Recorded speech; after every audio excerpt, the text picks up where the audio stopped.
On That Dead Body Show, we talk about death and murder, and at times, we may use explicit language. Yeah, well, we're late again.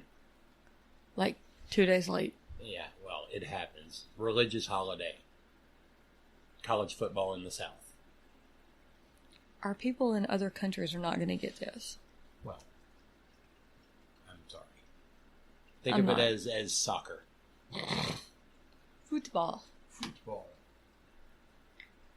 So as you could tell, I didn't stab him in the neck with or without my favorite pen. He's still here.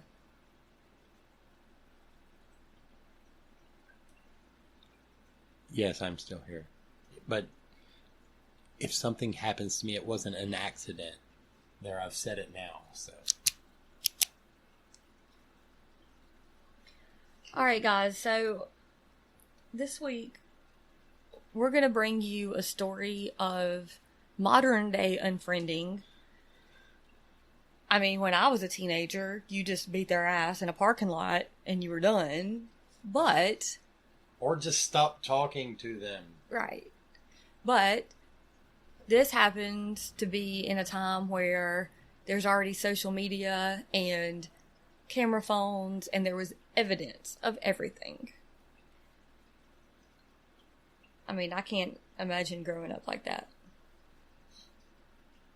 I know our kids are, and I know our kids did, but, like, I can't imagine... Like, I had a cell phone, but it was one of those brick ones. Remember the big ones? You're dating yourself. I'm old, people. We're grandparents. Yeah, we're sexy grandparents. But, I mean, I had that phone, but of course it was a literal, the big brick one, the drug dealer looking one, and you didn't have a camera. This story's fucked up. On Thursday, July 5th, 2012, 16-year-old Skylar Neese came home from work around 10 p.m. She walked in and she kissed her parents. She told them she was tired. She'd been on her feet probably for, 6-8 hours? Yeah, What's a shift like that at Wendy's? Know, for teenagers, I don't know. Because she was 16, so... Right. Probably anyway, 6 or 8 hours, yeah. I mean... She'd been on her feet. She worked at Wendy's. So she told her parents she was tired and she was going straight to bed. And that's the last time they would see her alive. They wouldn't know what exactly happened to her for, 8 months, I believe? 6-8 months? Right, a while. Yeah. So, cue those kids that creep Tina out.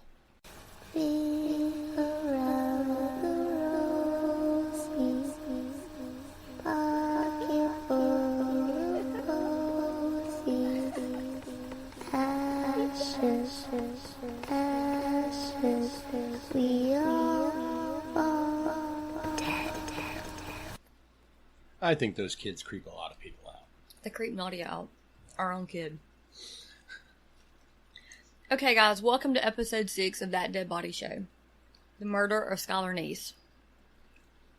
So that next morning, Friday, July 6th, her parents wake up, go to work, and her dad comes home around lunch from, I believe Wikipedia said he worked at Walmart, came home to get her the car and for her to carry him back to work so she would have the car to go to work. And I guess, maybe the mom picked him up. Yeah, that's what I was wondering, because in everything, like both of the date, it was a Dateline and a 2020 thing, and he says it in both of them like it was a normal thing, so I would guess. Right. And she was leaving. See, it almost seems like a normal thing that maybe she would sleep in sometimes too. Yeah, like I mean, because he was like in the interview anyway. He said, "Honey, wake up."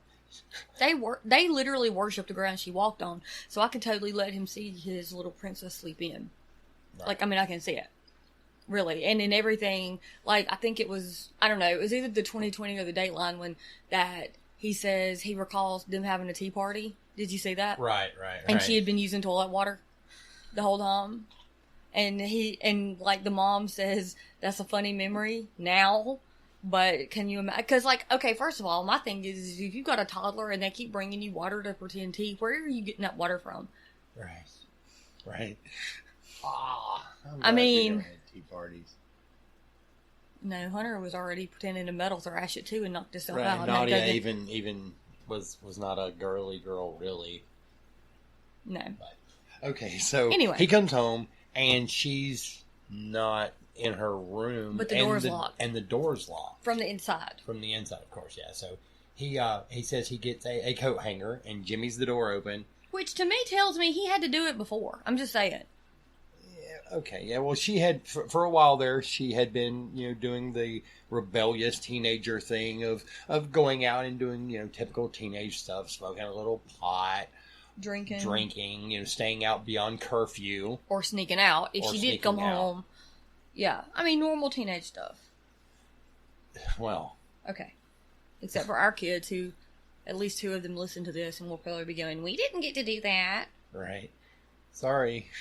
But one of them's in nursing school now. But you're not dead either. So he jimmies open the door and sees that her bed is not slept in. It's made. Which to me just seems really weird that maybe she woke up and made the bed, but then again, maybe that wasn't normal for her. But I was just to say, your kid. Right. Caleb was not a bed maker. Nadia was I'll just lay on whatever's available. Right. She covered up with a tea towel or something, yeah, right? if she even did. I'm okay. I'll just roll my jacket up as a pillow. Yeah. So, I mean, if we came in and Nadia's bed was made, I would probably think that was a sign that she was abducted. I mean, I'm just saying. He knew his own kid. If they made the bed before they took her, okay, you want to take any of the other ones? Right. Do some of them dishes on your way out. So he freaks out and he calls his wife. Have you heard from Skylar? Okay, so trying not to panic, and since I'm not a smoker, I don't quite get this, but the dad goes outside to take a smoke break and kind of pacing around, and he sees a bench outside of Skylar's window. Yeah, right outside of the window, and then notices that the window's open just enough to get fingers in to reopen the window. So she's snuck out again. So he immediately calls her bestie, Sheila Eddy. Right. Now, at this point, is that when she says she doesn't have any idea, right? Right. She says she does not know anything about anything. She says, "Oh no, I talked to her on the phone around midnight." New phone, who dis? I mean, she doesn't know anything. So, him and his wife decide to wait until about 4:00. Right. Because Skylar has to be at her job at Wendy's around then, and she's really responsible. So at 4:05, Wendy's actually calls them and says, "Is Skylar coming in today?" Is she sick or what?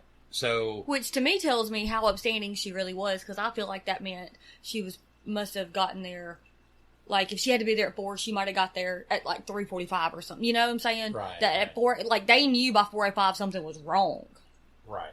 So his phone rings and it's Sheila, and Sheila says, "I've got to tell you the truth." And he's saying, what? The truth about what? It'd have been nice in the first place. But she admits to them, to Skylar sneaking out to go with her. Around 11. Yeah, around 11-ish. Which still contradicts her very first statement, because she said she talked to her at midnight. But she said they dropped her off about midnight. Okay, I'm sorry. So, yeah. Yeah. Anyway, so she tells the dad that, I did see her. We snuck out and we all went joyriding to smoke some weed and drink and go meet some boys, and I don't know.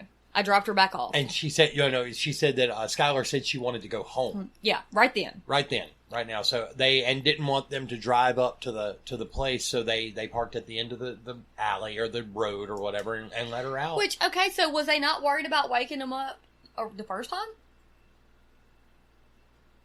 I guess. I mean, I'm just saying, like, because we're parents, I'm looking But they didn't show up on the video driving through any time but around the midnight hour. Right. So maybe she snuck out because the camera's just on the parking lot. There was video of a car pulling up. See, and there we go again. When the mom does say, "Okay, let's look, guys. There's surveillance video of the parking lot," and they're looking at it because by then Sheila and her mom had showed up, and we're gonna help them look. Right. So Sheila was there when this damn video was played, and she wasn't like, "Oh, that's my car." But why, if your child's best friend, who she's known since she was 8, why do you not know what Sheila drives? Why did these parents not know that? Well, the video's kind of grainy and Still. washed out, though. I mean, it really is. Maybe I'm overly suspicious. I know damn well you're overly suspicious. I just feel like I'd have been like, oh, Sheila, is that you? I mean, why would you not know what your child's best friend drives if she comes over to your house all the time, vice versa? You're taking, they hang out together, they go to high school together. Why would you not know? Why was this car misidentified from day one? Literally. So Sheila and her mom Tara come over, and this isn't out of the way because Skylar and Sheila have been friends since they were 8 years old. They had only recently, since about the past maybe year before this, Ninth grade, had a little bit of a falling out. A new girl had joined their clique, and Rachel, Shuf. Yeah. Shuf. Okay, so Rachel joined the two became three. Right. And after a while, the three became two again. Right. With but not Skylar being the odd man out. Yeah. And it was pretty shittily done too, because they started like dressing alike and leaving her out on purpose. Like they would wear striped shirts and not tell her like it was striped shirt day, or just mean girl That's shit. kind of shitty. I can see that being like the Heathers. This has been compared to the Heathers movie, which is one of my favorite movies, actually, because I'm a Christian Slater person. I know, it's horrible. No, it's not. I know. Pump up the volume, baby. Wasn't he in The Legend of Billie Jean? Yeah. He was Helen Slater's brother. Yeah. But aren't they really brother, or they're not related? No. They just both have Slater. Anyway. Okay, so. Sorry, guys. But we digest. Yeah, I know I'm saying it wrong for all of those out there who don't think I know. We're going to get emails. Right. It's digress. And I bet it'll be the same woman who said we talk over each other. Yeah. Be like, digress? Okay, this way to the egress, baby. Anyway, so it all started because apparently in the summer of 2011, Skylar was the third wheel when Sheila and Rachel had, quote, drunken sex. And she apparently just had to witness it. Like, I guess she couldn't... could she just not walk out? I'm so lost. Right. There's actually a picture out there of her selfieing herself with them in the background on top and of her each face other. is like, what the fuck? Right? Okay, you've selfied it, move on. But my question is did she post that? Or was that found after all of this? I don't know. Because around... a little bit after all of this is when she starts tweeting stuff like, I would tell everybody all the shit I have on everybody, hashtag if I could only get away with it. Right. So she felt like she'd been slighted by these two girls and was hesitant that night when they called her to go out. But they did. And as Sheila says, they really went on 3. Right. So that night, they did meet up with Skylar. Yeah, they picked her up. But it wasn't at 11. It was at 12. It was at midnight. Yep. And in their trunk, they had... a change of clothes. A change of clothes, bleach towels, a shovel. I don't know if the knife was back there. Probably not. They had the knives concealed in their hoodies. Okay. And they called Skylar to go and smoke some weed with them. Skylar goes out of her window, and the car that she meets on the tape is them. But it's not going to be until December, and this is in July. It's not going to be until December that anybody knows what we've just told you. These girls go all of these months acting like nothing's wrong, except... no one at school is buying it, though. No, nobody at school is buying it, and a couple months into it, even Skylar's mom's not buying it. She makes like a big, huge, long 3 or 4 paragraph post on Facebook pretty much saying, tell the truth. I don't think that anybody thought that what happened actually happened. I think that almost everybody thinks that they let her overdosed or something happened out in the woods. But during the previous year when they were not friends, it had gone around the school. They were talking about, it was almost as bad as one of the previous cases we've covered, but there was no video evidence. Right. Like our first episode, actually. But yeah. So one time in science class, one of them just kind of blurts out, "We could kill her." And the other one nods her head. someone notices this. People notice this. How did the teachers not notice things like this? But it did not get past some of the students who actually accused them of doing something to her. Yeah, they like made fake Twitter accounts and was calling them both out. I don't know why they didn't just use their real one, but I mean. So this goes on for months. Skylar and Rachel are both posting on Twitter. Our we miss you. Hashtag find Skylar, all this fake shit. And Sheila's actually helping. Yeah. Helping has, like, air quotes. Yeah, helping. She's inserting herself in it to make sure that she knows what they're finding or not finding. But Rachel has not been in the investigation, has kind of Rachel's distanced herself. She's like, I got some shit to do over here, way away from this. Until December. Right. On December 28th, Rachel flips her shit, for lack of a better, she's done, she's over it, she's flipping out. She tells her mom, she starts screaming and running around the neighborhood and telling her mom, which I can't figure that out. She tells her mom, you're ruining my life. And so her mom calls the police, and then they put her into a mental institution for a few days because they think she's... Evaluation. Right. And I think her parents kind of chalk that up to, her new best friend is gone missing and now it's Christmas. Yeah, and now it's Christmas and it's forever. But on January 3rd, she gets out of Chestnut mental facility. Yeah, and says, take me to the police. And they've got her a lawyer at this point. Because I think while she was in there, and while she's in there, Sheila keeps trying to get in to see her. And they won't let her. And they won't let her. Because I think by then the parents had figured out Sheila's kind of, pulling the button or pulling the strings, so to speak. Right. But on July 3rd, she finally is like, no, I'm going to tell the truth. And she tells the police what they did to her, why they did it, where they did it. And takes them to the body. Yes. And the really sad thing to me about it is when the police says, why did you do it? She just looks at them dead ass in their face and says, we just didn't like her anymore. So what happened after they picked her up at midnight? They drove to Eddie's Run Road, a road actually named after Sheila Eddy's family, and Right. the girls had taken that road several times on their way to a member of Her father's house. to Sheila's father's house. It actually, to me, seems like a long way to drive out just to smoke some weed, just to smoke a doobie or a blunt or whatever they're smoking. But- Especially knowing you have to be back in the house to go to work the next day, and you've actually snuck out. Yeah. It just seems like a long way for me. No, it was. I mean, we'll post the map. I mean, it's a good bit away. It's probably, maybe an hour? We're at 40-something minutes, I think. So Right. they drive out, and they get out of the car, and they walk off the road a little bit, into the woods, I believe. And they're like, let's blaze it, dude, or whatever they're saying in 2012. And, oh, wait, we left the lighter in the car. Skylar, would you go to the car and get the lighter? And that's when We Go on 3 comes in.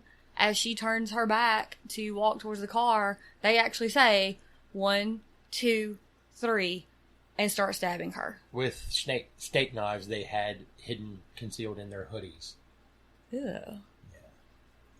So they stab her and just, I mean, she fights back. And she asks why. And yeah. She asked that. Rachel says that, and she said that was part of what drove her to the mental ward, is that she kept hearing Rachel ask why. But that does Not that Rachel. does, I'm sorry. Skylar. So that does. I mean, plus hey, if you're gonna be a marijuana smoker, keep your own lighter on. You're going to be a smoker, period. Right. Don't let anybody tell you to go back to the car for anything. This is a lesson, children. So later on, after this comes out, they go back and they look at a lot of the social media posts, and there is a post on Twitter. Don't remember which girl it was from, but it says, "We really did go on 3." Sheila. So yeah, so Sheila posted that, and I believe Sheila actually provided the steak knives for. At this point, they're having a memorial candlelight vigil type thing for Skylar. And the police come there and tell the parents, look, we know what happened to her, and this is who did it. And they were floored because at this point, they didn't know what happened to her. They knew she was probably not coming back, but they didn't know that her two best friends had actually murdered her. So Rachel actually stays free for a while, actually. And they're trying to gather more information and evidence against Sheila.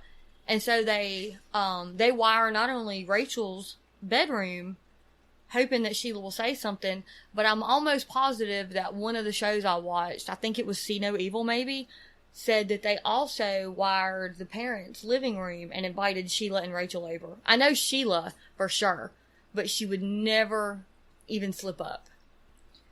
On May 1st, as prearranged, Rachel turned herself in, choosing to plead guilty to second-degree murder. And to testify in any prosecution of Sheila. Right. But I think, honestly, she had immunity probably, but she knew that if she didn't, somebody had to have told her, either her lawyer or maybe even the DA, that if she walked on this, Pennsylvania could still try her for murder. So Pennsylvania agreed not to try her. Right. And she agreed to a 20-year plea deal.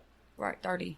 I thought it was 20. She might have. I know, but it said 30 on the thing that we were just reading. So whether or not she might have agreed to 20, they might have decided 30. I don't know. But they said that she would be eligible to be released in 10 years. Yeah. So that's... In 4 years. Right. Because ultimately she was sentenced in 2014. Sheila's parents, it's been said that they may have been aware of the impending arrest of their daughter. And they left. I wonder if Brad's wife was at Cracker Barrel. Right. Brad's wife. Hashtag Brad's wife. Justice for Brad's wife. Right. So the police did call and Sheila's mom, Tara, yes? Tara, to tell her that she needed to be questioned again. And she said, well, we're at Cracker Barrel, so we'll come in later. And I of course, I think that was a setup. Yeah. You know, we're at Cracker Barrel, we'll be in later. Come get us, in parentheses or in yeah. So they have the patrol car that's closest, go there and set up and make sure they don't leave. They intercepted them in the parking lot and arrested Sheila. And I just still think that she was just like thinking she was going to get out of this. I don't think that she realized how serious this was or cared. Even if she did realize, I don't think she cared at all. So 4 months go by from May when Sheila's arrested. And Rachel turned herself in. Right, and Rachel turned herself in to September when they bring Sheila up for arraignment.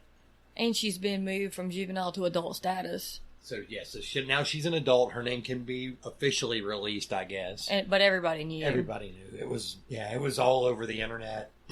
Pardon me, it was all over the internet. Everyone knew that she killed her. Plus, she wasn't at school anymore. Well, they had been being homeschooled anyway. Well, that was to protect the other people. Can you even imagine knowing that your child did something like that? Right. Yeah, no. That's why my kids they were on short leash or whatever. So she comes up for arraignment in September and... pleads not guilty. Pleads not guilty. And she wants to suppress Rachel's testimony based on her mental status, which... Hello, McFly. She wouldn't have a mental status if you hadn't have killed your best friend. Right. So her lawyer does produce a bunch of things he wants. He wants to move to another county. He wants to move to anher county. Were you talking over me? I was talking over you. Oh, I'm sorry. So, he wants it moved to another county. He wants Rachel's testimony stricken because she's crazy, Your Honor.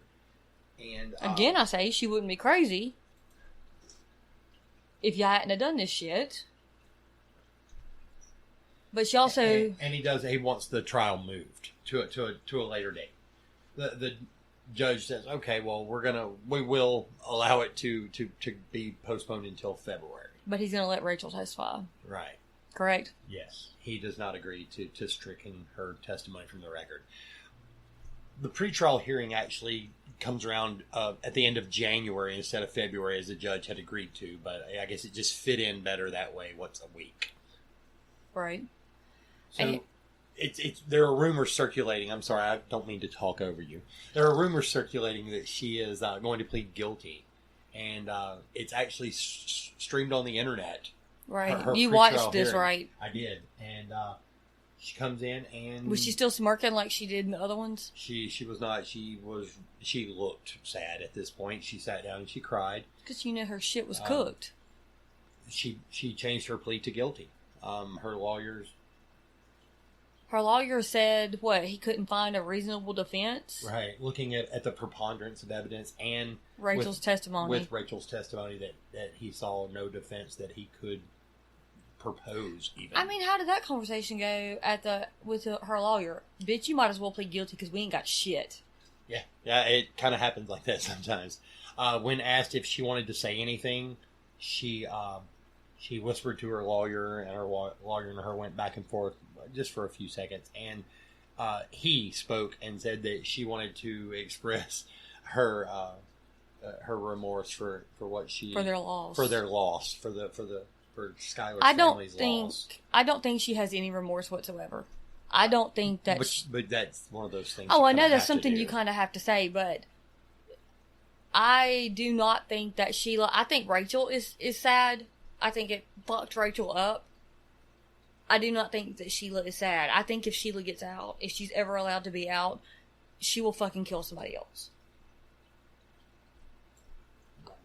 So in exchange for her guilty plea, she was sentenced to 15 years to life, and Pennsylvania agreed not to prosecute her. But she was sentenced to 15 years to life, and Skylar's father said that he would be there at every parole hearing to make sure that she never set foot outside of prison. If I'm not mistaken, there is a petition for you to sign to keep her in jail.